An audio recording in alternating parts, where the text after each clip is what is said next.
Five Nights at Freddy's Frailty. Vonku bola tma. Bola zima a do zlomeného stromu bol narazený sedán. Jack sa snažil oživiť mladého tínedžera, ktorý pravdepodobne havaroval. No tak chlapče, zostaň pri mne. Povzbudzoval ho, no bezvýsledne. Dave mu zatiaľ stihol povedať, že všetko je vyčistené. Potom Jack zodvihol nad hlavu elektrický výboj a pustil ho chlapcovi do hrudi. S chlapcom to len trochu trhlo, no inak bezvýsledne. Skúsil to ešte raz a ešte raz. No nič. Jack povedal Daveovi, že je to už bezvýsledné a že chlapec odišiel, takže zomrel. Jackovi to bolo vždy blbé, keď niekto zomrel, a tak si len sadol vedľa a chvíľku tam čakal, než začal potom odvážať batožiny do sanitky. No pritom počul zašuštenie kamienkov. Pozrel sa, no nikoho nevidel a tak niesol ďalej. Potom, keď sa otočil pre poslednú batožinu, uvidel nejakú postavu, pravdepodobne dievku. Hej, skríkol na ňu. Postava sa len rýchlo skryla a nebolo tam nič po nej. Uvedomil si, že videl nôž. Čepel sa leskla. Potom sa sklonil nad chlapca a pozrel sa, či je všetko v poriadku. Všetko bolo v poriadku. Major sa opýtal, či je všetko v poriadku, no tak ako to vyzeralo, to aj bolo, povedal mu Jack. Chlapec začal kašľať. Jack rýchlo povedal majorovi, na kto nesie nosítka. On bol zo začiatku z toho, že vlastne prečo by to robil. Jack mu to zopakoval ešte raz a major nakoniec doniesol nosítka. Naložili chlapca do sanitky a odviezli ho do nemocnice. Chlapec nakoniec prežil. Jessica bola ako vždy v práci. Mopom šuchala tam a naspäť. Jej práca bola taká nudná. Aj keď chcela pomáhať ostatným, nevyšlo jej to. Keď okolo nej prešli zdravotnícke sestry, len si naklonila hlavu, aby jej nebolo vidno tvár.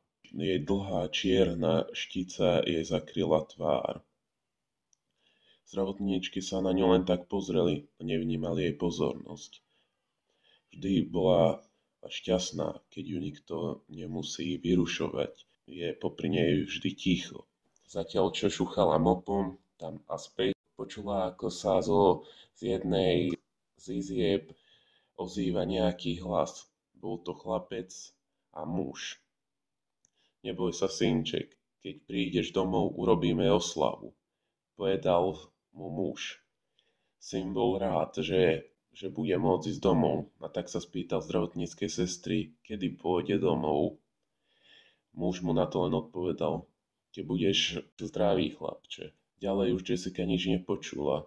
Keď zdravotnícka sestra vychádzala so sestrou Macy z izby, tak zdravotnícka sestra jej povedala, je taká tichá. Macy sa začudovala. Kto? Jessica? Zdravotnícka sestra len prikývla, Macy na to povedala. Však Jessica nič nerobí, je úplne v pohode. A potom kývla plecami. No veď áno, povedala zdravotnícka sestra, lenže sa mi zdá byť taká krehká. No a potom zdravotnícka sestra zrazu vykríkla. Bola to plechovka, ktorá ležala na zemi a zdravotnícka sestra povedala Macy, že nič tam nemôže byť. Ambulancia musí byť čistá. A tak Macy požiadala Jessiku, aby ju zodvihla. A tak ju zodvihla. Jessica sa rozhodla ísť po jednej z kaplniek, ktorá bola v nemocnici. Chytila svoj náhrdelník, ktorý pripomínal srdce. No teraz to už bola len polovica srdca. Jessica ho chytila a začala sa modliť. Daj mi Bože, aby som mohla pomáhať druhým. Modlila sa. Potom prišiel Jeremiáš. Ach, Jessica, povedal. Jessica sa ho najprv zlákla.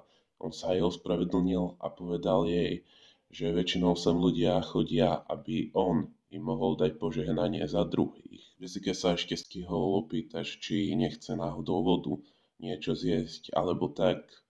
Taktiež jej povedal, že vyzerá zle, že vyzerá sklesle. Ona mu na to neodpovedala. Zostala ticho. Po chvíľke Jeremiáš odišiel a Jessica tam zostala sama. Tak ako vždy vo svojej rutine sa rozhodla ísť do záchodu. Pozrela sa do zrkadla. Mala kruhy pod očami, čierne kruhy. Vyzerala tak krehká, že by sa mohla každou chvíľou rozsypať. Vybrala z vrecka púder a potrela si kruhy pod očami. Teraz už to vyzeralo lepšie. V noci sa, tak ako vždy, rozhodla ísť pomáhať druhým. Šla do jednej z izieb. Bol tam chlapec. V ruke držal slona, zeleného slona. Prišla k nemu a z vrecka vytiahla vreckový nožík. Ak by to niekto videl, mohol by si povedať, že by mu chcela ublížiť. Ako tú noc, keď sa rozhodla pomôcť tomu chlapcovi, ktorý havaroval. Vtedy ju skoro chytili, no nemohla to dopustiť. Čo by im predsa povedala? Zobrala náhrdelník a začala škrábať. Malé kusy ako byliny začali vypadať na chlapca. Chlapec sa zobudil, pozrel sa na Jessiku a spýtal sa jej, či je to anjel. Jessica mu len odpovedala, že povedzme tomu, choď radšej spať. No, chlapec odmietal spať a tak mu Jessica povedala, aby počítal ovečky a rýchlejšie zaspí. No, chlapec aj tak odmietal spať. Vraj má radšej slony, zelené slony. A tak mu Jessica povedala, že tak jednoducho počíta slony. A chlapec začal počítať. Jeden zelený slon, druhý zelený slon, vetu ani nedopovedala, už spal. Jessica dokončila svoju prácu a šla na cintorín. Tam šla do jednej z veľkých hrobiek, kde si ľahla a zaspala. Ráno Jessica v škole, tak ako vždy, sa snažila vyhýbať ostatným. V škole ju nazývali Zombie Girl, pretože sa vôbec ani nerozprávala a vyzerala taká krehká a vždy vyzerala tak inak od ostatných. Nosila čierne oblečenie, dokonca aj topánky, gatia a aj mikina boli čierne. Aj vlasy mala čierne. Iná jej tvár bola bledá. V škole si pani učiteľka